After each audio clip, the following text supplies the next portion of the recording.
Yo les amis, j'espère que vous allez bien. On se retrouve pour l'actualité sportive du côté du Real Madrid et du FC Barcelone. Vinicius les amis a été élu meilleur joueur de l'année 2024 par la FIFA. Enfin un trophée qui récompense les plus méritants. Du côté des voisins les amis, Lamine Yamal inquiète de plus en plus le FC Barcelone. Et en plus de ça, dites-vous qu'ils vont affronter l'Atlético de Madrid dans quelques jours. Autant vous dire que là il se chie dessus. Et pour terminer les amis, le FC Barcelone vient de confirmer l'arrivée d'un joueur malien au club. Je vous dévoile l'identité du joueur dans la suite de la vidéo. Ce sont les gros sujets de cette vidéo les amis, donc pour ne rien rater, restez jusqu'au bout. Lâchez le petit pouce bleu qui fait toujours plaisir, ça aide au référencement. Sans plus tarder les amis, c'est parti. On commence bien évidemment par nos chers voisins, les meilleurs pour la fin bien évidemment. C'est officiel les amis, suite au match face à Leganés, comme vous le savez, Lamine Yamal s'était blessé en cours de match. Là, il sera donc absent 3 à 4 semaines. D'après le communiqué médical, il souffre d'un traumatisme à la cheville droite. Et d'ailleurs, le joueur de Leganés qui l'avait blessé pendant le match s'est fait énormément insulter par les supporters du FC Barcelone. Comme d'habitude, ils ont débarqué sur son compte Instagram et ils ont rempli ses commentaires d'émojis de singe. Personnellement, moi, ça me choque même plus. Franchement, c'est là tu vois que l'être humain est bête, surtout les racistes là. Vous venez remplir commentaires de quelqu'un avec des émojis de chiens. Celui même que vous défendez là, il a pas la même couleur que lui.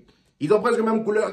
Franchement, c'est débile quoi. Et d'ailleurs, dites-vous que le Ivan Neyou en question s'est fait poursuivre par des journalistes barcelonais jusqu'à devant son bus. Regardez ce qui s'est passé. Il y a un journaliste qui l'a suivi jusqu'à devant son bus et il lui a demandé ce qu'il pensait de la blessure de Lamine Yamal. Et voici ce qu'il a dit. Il dit, le tacle sur Lamine Yamal, je ne vais pas le laisser marquer un but. Bah ouais, c'est logique, mais mon ami, t'aurais pu aller doucement quand même. Alors là, avec la blessure de Lamine Yamal, le Barça est foutu. J'espère qu'il va vite revenir, mais là, ça sent pas bon. Bref, les amis, comme vous le savez, avant le match face à Leganés, Lamine Yamal a présenté aux supporters barcelonais son ballon d'or, c'est-à-dire le ballon d'or des moins de 21 ans. Et voici la déclaration qu'il a fait par la suite. Il s'est un peu confié sur son avenir et il a dit: avant mes 21 ans, mon objectif est de gagner la Coupe du Monde avec l'Espagne, la Ligue des Champions et 2 autres Ligas avec le Barça. Bon, je trouve que c'est beaucoup, non? Tu trouves pas? Nous, on est là pour faire du tourisme, quoi. En plus de ça, avec votre état de forme actuel, je pense que déjà une Liga, ça serait assez. Il dit, si je gagne la Ligue des Champions, j'aurai aussi plus de chances de gagner le Ballon d'Or. Ça, c'est vrai. Pour le coup, tu as les capacités pour aller chercher le Ballon d'Or. Mais ça, il faut d'abord remporter la Ligue des Champions. Toujours avec Lamine Yamal, les amis, c'est officiel. Lamine Yamal a dévoilé sa nouvelle paire de F50 Adidas. Le modèle signature est disponible seulement en 304 exemplaires, comme le code postal de sa ville, voilà. Donc, pour ceux qui voudraient s'offrir cette paire-là, faites vite et préparez de l'argent parce que je pense que ça coûte très cher. Un journaliste a demandé à Lamine Yamal quel est le défenseur le plus difficile qu'il a affronté et voici sa réponse. Il dit à l'entraînement Ronald Araujo et en tant que rival peut-être Ferland Mendy. Et Ferland Mendy là aussi j'ai remarqué qu'il revient de plus en plus dans ce genre de questions. Voilà. Malheureusement pour lui ces derniers temps là on voit pas ses bons côtés de lui. En parlant de jeunes joueurs d'ailleurs là nous allons parler de Pablo Torre les amis. L'Inter Miami est sur le point de conclure la signature du milieu de terrain de Barcelone Pablo Torre. Franchement c'est dommage. C'est dommage, Pablo Torre, le gars, il a du talent. Qu'est-ce qu'il part foutre un MLS à son jeune âge? Franchement, si ça se fait, ça serait dommage pour lui parce que le gars, je pense qu'il peut même jouer dans des top clubs européens. Là, il est en train de suivre la même trajectoire que Ricky Puig. Après, je pense que si les joueurs sont autant attirés par la MLS et surtout par l'Inter Miami, c'est parce qu'il y a Lionel Messi, voilà, il y a les Luis Suarez, tout ça. Et d'ailleurs, en parlant d'attirance, Neymar aussi a attiré par l'Inter Miami. Voilà. Là, je pense qu'il n'y a pas de surprise. Il veut partir à l'Inter Miami. Et en plus de ça, là, son contrat sera bientôt à terme avec, comment ça s'appelle, avec Al Hilal. Je pense que c'est le bon moment de débarquer à l'Inter Miami. Et autant vous dire qu'ils vont terroriser la MLS. Parce que là, ils vont littéralement recréer la MSN, même si c'est plus le même niveau qu'au FC Barcelone, mais ça reste quand même la MSN. Et c'est là, je me dis qu'en fait, Lionel Messi, quel homme chanceux. Les amis, le Real Madrid a offert à Andrés Iniesta un maillot du Real Madrid avec son nom et le numéro 6, le numéro qu'il portait en équipe d'Espagne. Un hommage spécial a été rendu à Iniesta qui a pris sa retraite de football en octobre après le match de légende qui opposait le FC Barcelone et le Real Madrid. Donc là, comme faut le constater sur la photo, voilà, il avait bien le maillot du Real Madrid avec le numéro 6. Franchement, c'est beau, mais c'est même pas crédible. Carrément, j'ai l'impression que c'est une IA. Les amis, le FC Barcelone a confirmé l'arrivée d'Ibrahim Diarra, le jeune malien. Voilà, il s'entraîne avec l'équipe réserve jusqu'à ses 18 ans. Pour l'instant, il n'a pas 18 ans. J'espère que c'est pas un Nathan Douala, parce que lui là, visage que je vois là, c'est pas un visage de 18 ans. Je dis ça, je dis rien. Mais footballistiquement parlant, les gars, c'est un crack. Je l'ai vu jouer et croyez-moi les gars, là vous avez quelque chose dans les mains. Maintenant, on part du côté de la Maison Blanche, le meilleur club de l'histoire, le Real Madrid tout simplement. On commence les amis par Florian Wirtz, voilà. Florian Wirtz a prolongé avec le Bayern Leverkusen. Merde, voilà, moi je m'attendais à ce qu'il débarque au Real Madrid, mais décidément ça sera pas pour maintenant. Voilà, il a prolongé avec eux. Après, j'ai envie de dire, même s'il vient au Real Madrid là aujourd'hui, il n'aura pas sa place tout de suite. Voilà, parce qu'on a déjà des Arda Güler qui galèrent. Hendrick même, on le voit rarement. Donc lui, il a bien fait de rester là-bas en attendant. C'est d'ailleurs ce qu'on dit ici, hein, voilà, malgré l'intérêt du Real Madrid ou du Bayern Munich, il ne partira pas cet été. On enchaîne les amis avec nos chers Raúl Asensio. Comme vous le savez, depuis sa montée en équipe 1, le gars, il a toujours fait de belles prestations, mais Carlo Ancelotti a décidé de le mettre sur le banc. Pourquoi? On ne sait pas, voilà. Depuis que Tchouaméni est revenu de blessure, on ne peut plus respirer, voilà. Il a enlevé le petit, il a remis au banc. Et regardez-moi la débilité que notre cher Carlo Ancelotti veut encore faire. Regardez ce qu'il dit. Carlo Ancelotti a essayé Raúl Asensio au poste de latéral droit à l'entraînement. Pourquoi faire?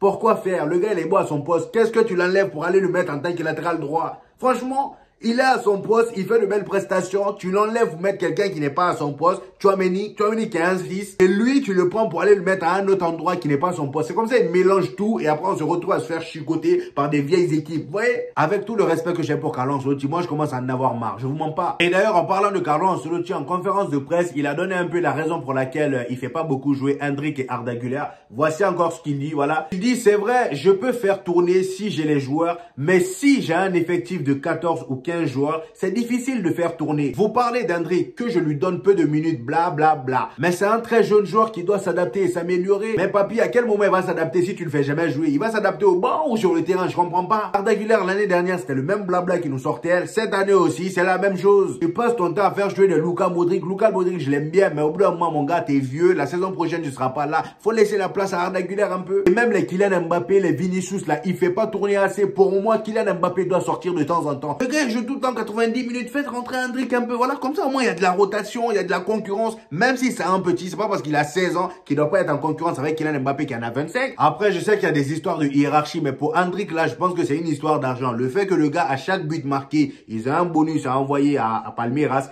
c'est à cause de tout ça, là, que le gars, il tire bien le banc jusqu'au moment où ce contrat-là va être renouvelé ou va prendre un terme. En tout cas, le contrat où ils doivent payer quelque chose, là, je pense que c'est à cause de ça. En son nom, Florentino Pérez et Radin, là, ça m'étonnerait même pas. Les amis, le Real Madrid serait fou de rage contre la Liga à cause des arbitres. Regardez ce qui est dit. Le Real Madrid l'ont très mauvaise suite à leur match nul 3-3 sur la pelouse du Rayo Vallecano samedi soir. Donc, ils ont très mal pris ce qui s'est passé au Rayo Vallecano. L'arbitrage, comme vous le savez, a été vraiment douteux. Donc, il a dit que le Real Madrid estime qu'il y a une manipulation en Liga. Le club veut déposer une plainte officielle auprès de la fédération et du comité technique des arbitres. Maintenant, les amis, nous allons parler de Vinicius et de la cérémonie FIFA The Best qui s'est déroulée hier soir. Donc, comme vous avez pu le constater, les amis, Vinicius a été élu meilleur joueur de l'année 2024. C'est totalement mérité. Déjà, le gars, il méritait le ballon d'or, mais malheureusement, il y a eu des magouilles, voilà. Et d'ailleurs, je vais vous montrer la différence entre cette cérémonie-là et la cérémonie du ballon d'or. Déjà, si vous vous rappelez bien, il y avait eu une grosse polémique par rapport au fait que Vinicius n'était pas, voilà, ne s'était pas présenté à la cérémonie, que ce soit Vinicius ou même les membres du Real Madrid. Ça avait fait énormément polémique, les amis, et dites-vous que hier, tous les finalistes, là, il y en avait beaucoup aussi qui n'étaient pas présents. Rodri, là même, n'était pas là. Mais ça, comme par hasard, ça va pas faire polémique, étant donné que c'est pas le Real Madrid. C'est quand c'est le Real Madrid, là, qu'il y a polémique. Pourquoi Rodri, lui aussi, n'est pas venu? Et d'ailleurs, le président de la FIFA, que j'aimais pas tant que ça, le gars, il a fait une déclaration vraiment qui m'a plu, voilà. Là, il est remonté un peu, voilà, dans mon estime. Regardez ce qu'il a dit. Il a lancé une petite pique au ballon d'or. Voici ce qu'il dit. Il dit, si vous voulez savoir qui est le meilleur au monde, c'est la FIFA qui devrait vous aider. Parce que tout le monde vote, c'est transparent, c'est objectif, c'est inclusif. Mais oui, il a totalement raison, c'est le trophée qu'on devrait mettre devant. Ballon d'or, là, ça fait des années que ça n'a plus de crédibilité. Et d'ailleurs, pour vous montrer à quel point ils sont transparents, après la cérémonie d'hier, ils ont directement, les amis, publié les différents votes. C'est-à-dire les votes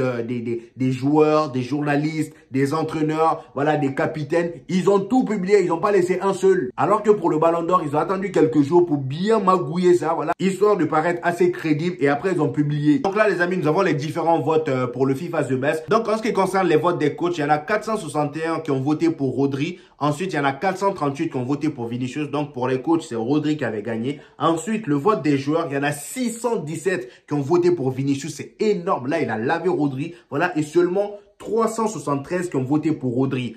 Ensuite, les journalistes, il y en a 543 qui ont voté pour Rodri et 538 qui ont voté pour Vinicius. Là, c'était très serré. Voilà, il y a juste quelques journalistes, voilà. Donc, c'était très serré. Ensuite, le vote des fans, il y en a... What? 1 140 000. Wow. Il y en a 1 million. Je pense que c'est... Les fans ont tout cassé, les amis. En fait, c'est ça qui a changé la donne. C'est nous, les fans, qui regardons le football H24. Les journalistes même qui votent là. Ceux à qui on avait laissé le sort du ballon d'or là. Eux-mêmes, ils regardent pas le football la plupart du temps. Hein. Voilà. Donc là, les amis, les fans, il y en a plus d'1 million qui ont voté pour Vinicius et seulement 264 000 qui ont voté pour Rodri. En fait, là, il a dégommé. Il n'y avait même pas photo, là. Il n'y avait même pas match. Et vous avez voulu nous faire croire que Rodri, voilà, le méritait. Arrêtez-moi ça, s'il vous plaît, vos conneries, là. Voilà. Là, Vinicius l'a remporté. C'est totalement mérité. Et là, les amis, nous avons le 11 de l'année. Bon, ils ont mis Emiliano Martinez, le gardien de l'Argentine. Pour moi, Lunin méritait le prix du meilleur gardien de l'année. Mais malheureusement, ils ont encore donné à Emiliano Martinez. Le gars, il a juste à briller avec l'Argentine. Et c'est bon. Après, c'est pas grave. Je vais pas me plaindre. Au moins, ce qui est sûr, c'est qu'ils ont donné le trophée à Vinicius. Le reste, là, on s'en fout un peu. Mais je pense que Lunin aurait quand même mérité. En défense centrale, les amis, on a Diaz et Rudiger. Les deux latéraux, ils ont mis Saliba et Carvajal de l'autre côté. Carvajal qui a été auteur d'une saison de malade mental avec l'Espagne et le Real Madrid. Donc, vraiment, il n'y a rien à dire. En 6, il y a Rodri, même si, bon, il a volé le ballon d'or, mais il mérite quand même d'être dans le 11. C'est le joueur le plus important de Manchester City au jour d'aujourd'hui. Carrément, quand il n'est pas là, ils se font chicoter avec l'Espagne, même si je ne l'ai pas trouvé terrible. Mais il a quand même été important. Donc là, les amis, il est en 6 et devant lui, on a Toni Kroos. Toni Kroos, rien à dire. Le gars, il est à la retraite, mais il continue à enchaîner les prix. Voilà, pour vous dire à quel point il en avait encore sous la patte. C'était pas le moment de prendre sa retraite, mais il nous a lâché. C'est pas grave, on l'en veut pas. À côté de lui, on a Jude Bellingham. Pareil, première saison au Real Madrid, il casse tout. Il continue à tout casser. Donc, c'est mérité. Et devant les amis, en 9, on a notre cher Erling Haaland. À côté de lui, on a Vinicius. Et après, on a Lamine Yamal à droite. Lamine Yamal, vraiment, saison de malade mental. Et moi, je pense que lui, c'est juste une question de temps. Le ballon d'or, il va le remporter un jour s'il continue sur cette lancée-là. Voilà. Erling Haaland, c'est vrai que sa saison dernière n'était pas énorme, voilà, par rapport à ce à quoi il nous a habitués. Mais quand même, en termes de stats, je pense qu'il n'y a personne qui a fait mieux que lui. Il n'y a rien à dire. Vinicius, voilà, bon, c'est le meilleur joueur de l'année, hein. Donc, j'ai rien à dire sur lui. Il a juste été incroyable tout au long de la saison, donc voilà. Ici, nous avons le vote de quelques joueurs, les amis. J'ai choisi les plus intéressants. Donc là, on a pour Robert Lewandowski. Donc, Robert Lewandowski a mis en premier, voilà, il a voté en premier Rodri. En deuxième, Lamine Yamal. Et en troisième, Dani Carvajal. Il n'est pas objectif. Toi, tu as bien mérité ton assiette là, la dernière fois, en 2020 là. Voilà. Franchement, comment tu peux voter Rodri devant Vinicius? Et même si tu votes pas Vinicius en premier, mais au moins dans le top 3, il y a Vinicius. Tu peux pas être aussi en manque d'objectivité, franchement. Et ensuite, on a Donnarumma du Paris Saint-Germain. Lui, il a mis en numéro 1, Lionel Messi. En numéro 2, il a mis Kylian Mbappé et en numéro 3, il a mis Vinicius. Lui, au moins, il a mis Vinicius. Mais Lionel Messi en premier, sérieux. Et pour terminer, on a Harry Kane qui a mis en numéro 1 Rodri. Voilà, il n'a pas mis Jude Bellingham, son compatriote, qui l'a amené en finale, qui a failli te faire gagner ton premier trophée de ta carrière. Ingrat, va. Bref, je sais pas ce que vous pensez de tout ça, les amis. Donnez-moi vos avis en commentaire. Comme d'habitude, j'hésiterai pas à vous répondre, les amis. N'oubliez pas le petit pouce bleu qui fait toujours plaisir. Ça aide au référencement. Pour ceux qui viennent de me découvrir, ici, on fait des vidéos débriefs des matchs du FC Barcelone et du Real Madrid. Et quand il n'y a pas de match, on fait des vidéos actualités comme celle-ci. Donc, abonnez-vous pour ne rien rater. Et on se dit au prochain épisode, les gars. Peace!